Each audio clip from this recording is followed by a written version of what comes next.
Good evening. Hello. Hello, hello. I apologize. I am a little bit late this evening. If there is anyone that was waiting for me, I am very sorry. But I am here and I want to welcome everyone to our Facebook Live session this evening. I am so excited to have all of you here.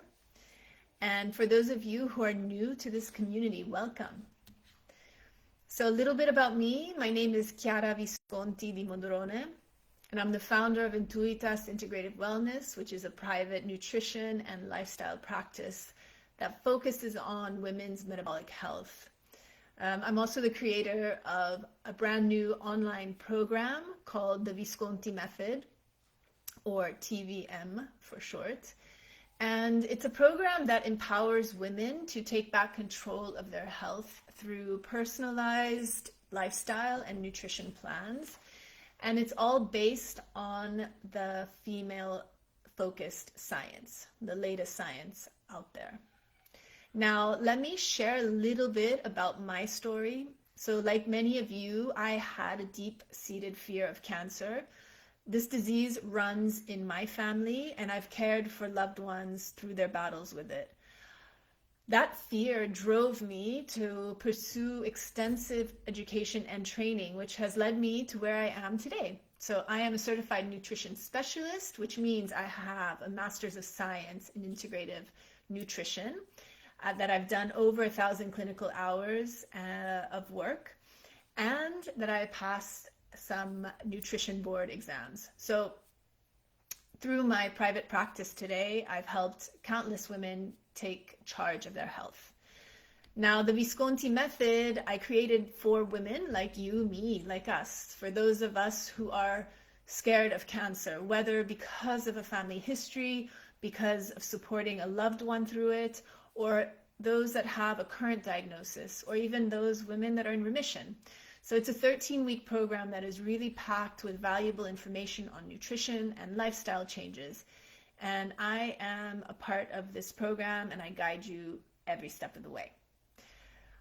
Okay, so before we get started, I'd love to know how many of you are here. And those of you that have actually family history of cancer, tell me who's here. I see Rose. Hi, Rose. Happy to have you here. As always, I love seeing you here. Please share in the comments. I really want this live to be engaging. I'm here to answer any questions, offer any solutions, suggestions as I move through today's topic. But just to kick off, those of you, let me know who's here because you have a family history of cancer, or maybe because you're supporting someone close to you. So just drop a comment and share your story. Hi, Faith. Just finished treatment. Well, happy to have you here. I'm very excited, and I hope you enjoy this live. And like I said, feel free to just drop any comments or questions along the way. Lovely to have you, ladies. So today's topic is about metabolic dysregulation. Lucy, hello, Lucy. Lovely to have you here. So today's topic is about metabolic dysregulation. So first, let's understand what metabolism is, right? So metabolism refers to a chemical process that your body uses to transform the food you eat into the fuel that keeps you alive, right? So it's essential for everything from breathing to healing. When we talk about metabolic dysregulation, we're referring to the disruption of these normal metabolic processes that happen. And this disruption can lead to various health issues, including many of today's chronic diseases, so diabetes, heart disease, and yes, even cancer. So just a statistic, did you know that nearly 50% of North American women suffer from some sort of metabolic dysregulation? This is staggering, right? Half of all women have an issue. And this really highlights the importance of understanding and addressing this condition. So who's heard of metabolic dysregulation? Sometimes we hear it more in the Western medicine as metabolic syndrome, but let me know in the chat who's heard of it. And so just to give you an idea what the signs of metabolic dysregulation are, and there are many, but they can include weight gain, chronic fatigue, brain fog, mood swings, difficulty sleeping. So as I mentioned, in Western medicine, there is a term known as metabolic syndrome, which is a cluster of conditions that occur together, increasing the risk of heart disease, stroke, and type 2 diabetes, and potentially is a factor in some cancers. And these 5 key symptoms or criteria of metabolic syndrome, which most doctors kind of look for, are abdominal obesity, so a waist circumference of over 40 inches for men and over 35 inches for women. The second one is high blood pressure, so readings of 130 over 85 or higher, or the use of medication to control blood pressure. That counts. Then we have the third symptom is high blood sugar. So fasting blood sugar levels of over 1,000 milligrams per deciliter, and or the use of medication to manage blood sugar levels. The fourth is high triglycerides. So your triglyceride levels of over 150, and or medications used to treat this. And the fifth is low HDL cholesterol, right? HDL levels of lower than 40 in men or lower than 50 in women, and or taking medication to control this. So oftentimes a person gets diagnosed with metabolic syndrome if they have 3 or more of these symptoms. Now, if you're experiencing these symptoms, it's worth discussing them with your doctor, obviously. Some key questions that are always worth asking is, could these symptoms be related to metabolism? What tests can we do to keep in check my metabolic health? And I do talk about that more in the program. But why? Why do we get metabolic dysregulation? So there's several contributing factors.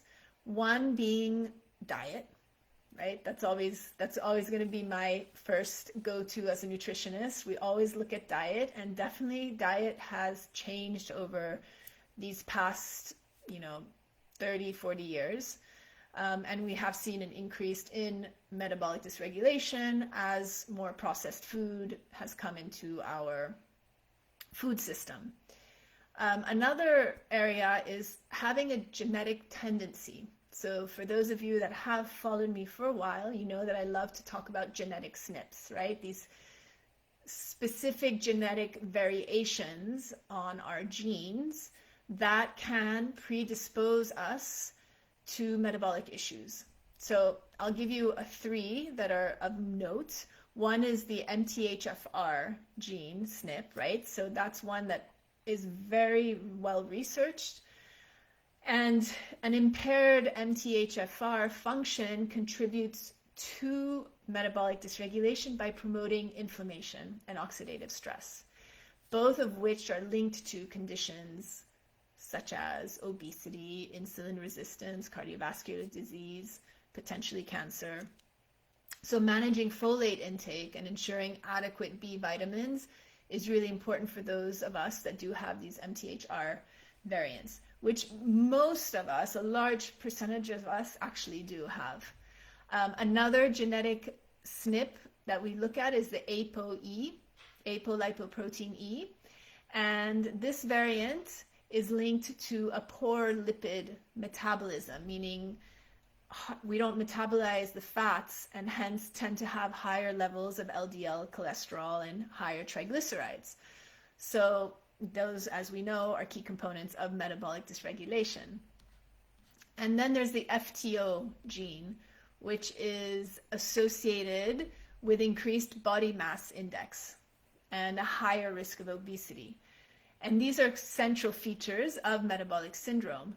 So, this gene impacts energy balance and food preferences. So our genes can actually indicate to us what we want to eat. Like it gives us a sort of a tendency towards certain foods, interestingly enough. And these genes can sometimes lead to us to overeating, to weight gain, and again, ultimately causing insulin resistance and other metabolic disturbances. So these SNPs that I highlighted are just to kind of touch upon the interplay between genetics and metabolic health. And as I always say, just because you have these genes, it doesn't mean that you're going to express them, right? It doesn't mean that you will have the obesity gene, you're going to be obese.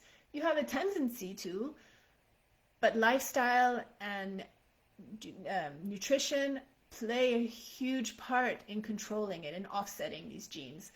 And that's always my goal, to really educate you ladies, is to say, yes, we may have a predisposition, but it is not our destiny. And we have a lot more control than we think we do.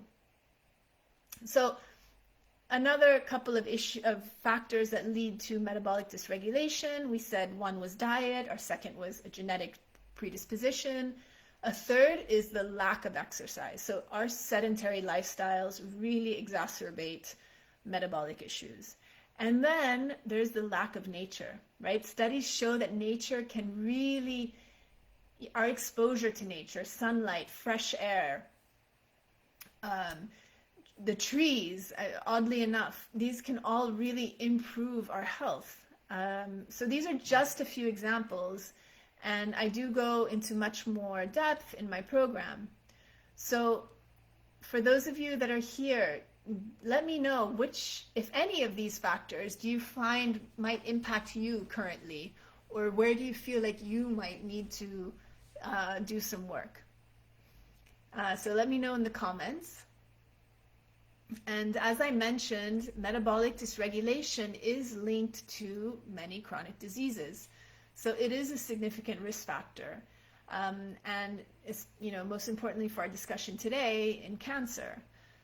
So let's talk about that connection between metabolic dysregulation and cancer. Research is showing us that a disrupted metabolic process can lead to the development and progression of cancer.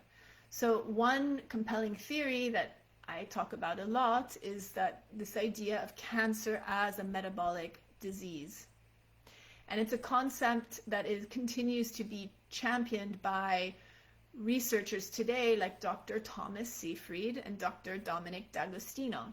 So for those of you that like to do your research, I suggest you go and really read some of their work. It's fascinating.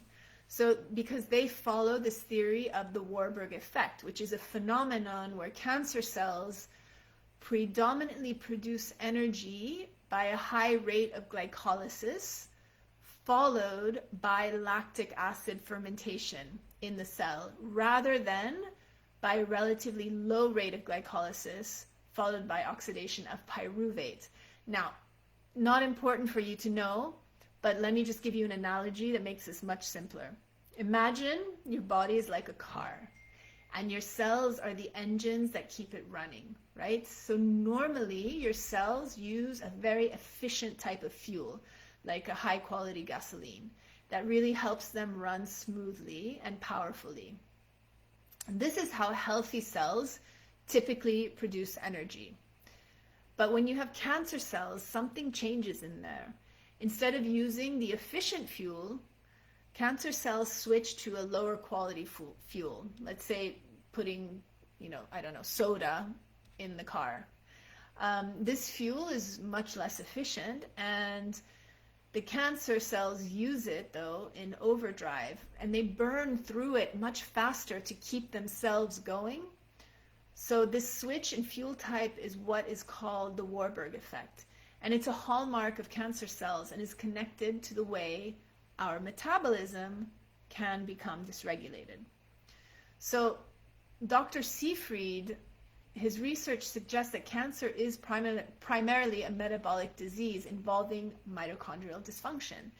And similarly, other researchers have shown that ketogenic diets, which alter this metabolism, can then have a therapeutic effect on cancer.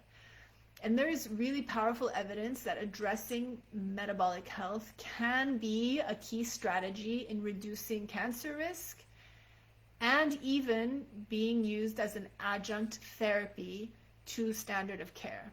So I talk a lot about the ketogenic diet as well, and this is one of those situations why it is actually showing to be effective. So what can we do to start healing from metabolic dysregulation? For those of us that have some of these symptoms, so obviously my number one go-to is to adopt a whole foods diet and sort of play with this state of ketosis, right? Of going in and out of ketosis, of having this metabolic flexibility. Because we know that when we are in a state of ketosis, inflammation is lowered, it turns on certain expressions of genes that we want turned on. To be in a state of ketosis has many benefits.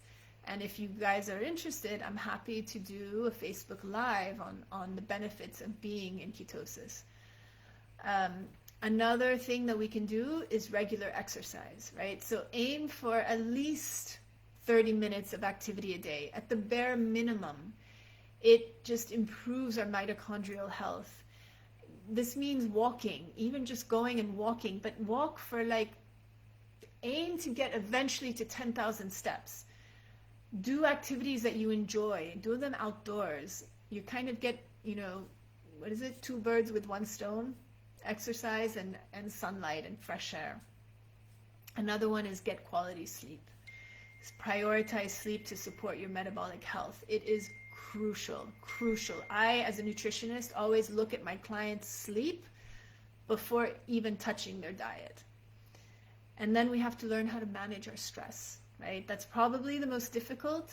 Let me know for those of you who find stress. For me, that's my weakest link. I have a very hard time managing stress and putting my self-care first. I wonder if that resonates with any of you ladies. And the fifth one is to spend time in nature, right? I mentioned it in the first one as well, but it's to try and get outdoors, to get some sunlight on your face, on your skin, in your eyes, reset your circadian rhythm. All these things, we have to think of our body as a whole. Every little thing affects something else, right? We can't go into health with a myopic focus, right? If we have a pain in our shoulder, that's where we should focus on. No. We have to say, why does the pain there? Because it radiates from another part of the body. It's a whole process. We are a whole. And I really, really try to emphasize that with my clients. So these are just a starting point. In the Visconti method, I dive deeper into each of these areas to really help you transform your health. So if anyone has any questions, I'm happy to hang around and talk. Discuss. If anyone has any comments they'd like to share. I just want to thank you for joining me today. If you found this information helpful, I encourage you for those of you who might be new, who haven't seen my masterclass, let me know. I encourage you to watch a replay that I have out this month. And for anyone who'd like to know a little bit more, feel free to let me know in the comments. You can book a call with me. I offer free 45-minute consultation sessions to go a little bit deeper into what is your current issue and see how I can help. And for those of you who are joining or who would like to join the Visconti method, I have a special bonus that ends at the end of this month called the End of Summer Bonus. And it includes a 30-minute private meal planning session with me. So we will get online. I will have a questionnaire for you. We will discuss in person over Zoom any particulars, and I will put together 1 month worth of meal plans for you to enjoy while you're working through the Visconti method. So, ladies, remember that you do have the power to take control of your health. So I'm here to support you, and I am always in our Facebook. Do not hesitate to reach out, and please, please know that I'm here for you. So for those of you that are still watching, just type in the comment me, or drop a heart emoji. Actually, give me a heart emoji, and I am going to PM you the special resource that you get for hearing me talk nonstop until the end of tonight. So I will wait for those heart emojis, and me, I got you, Lucy. I will send you the resource, and I know, Rose, you're still here with me. I will send it to you as well. Thank you, ladies. I appreciate you joining me tonight, and I wish you a wonderful evening, and I will be sending you the resource now. Bye for now, ladies.